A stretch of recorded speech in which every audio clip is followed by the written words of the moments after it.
This is Good Day Street Talk. Today we're talking about how to set a holiday budget and keep to it. But first, here with us now is financial expert Lynnette Khalfani. She's the author of Zero Debt. All right, you've got some specific tips for us. First of all, when you go shopping, take a budget and take a buddy with you? Yeah, I really do think most people need to take a buddy. The budget, first of all, is going to tell you your limitations.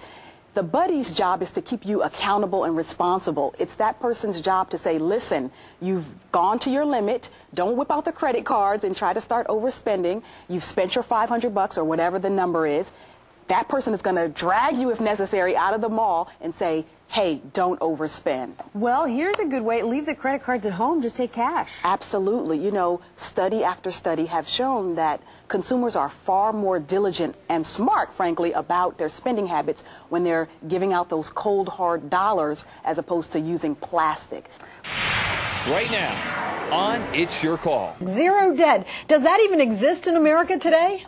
Believe it or not, it does exist. You know, you guys were just talking about credit, and I wanted to weigh in for a second about how phenomenally important it is to maintain great credit right now. Mary really hit the nail on the head there, because I'm telling people right now that having great credit in many ways is actually better than cash in the bank, because not only are you going to have more affordable loans, meaning you'll pay less when you have to borrow for student loans, credit cards, mortgages, car loans, etc.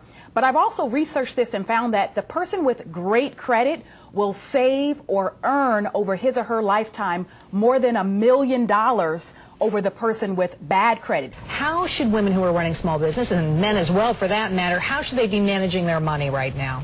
I think they should be doing a number of things. One is to conserve cash. We're in a tough environment, a recession, despite what some economists and politicians want to say. We are in the recession.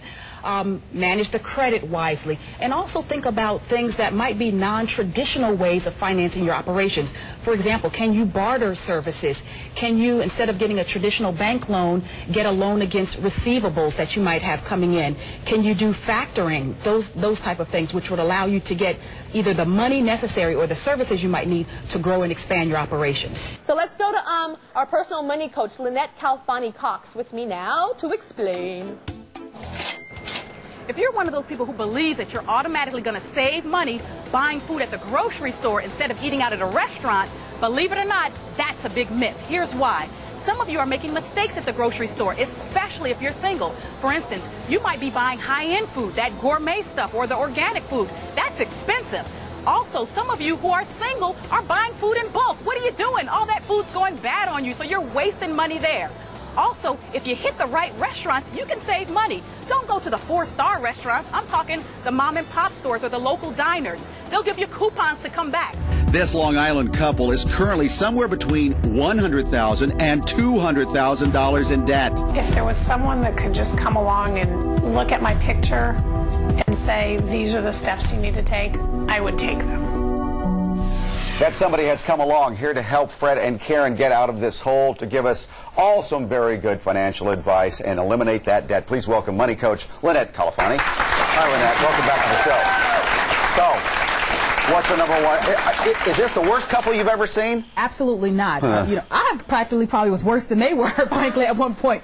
But, you know, really step number one for them is they have to get a handle on exactly how much debt that they owe. You know, to think about owing maybe $100,000 or maybe $200,000, that's a huge range. That's like saying, I weigh somewhere between 140 and 220 pounds. I mean, exactly how much is it? You've got to write down all your debts, list everything that you owe in black and white. You really do need to get a handle on precisely how much debt you owe. You're never going to improve your financial picture otherwise. You know, they're just like the classic American couple out there. A lot of people feel like they're living paycheck to paycheck. They're spending above their means. They don't see the areas in which they could cut back.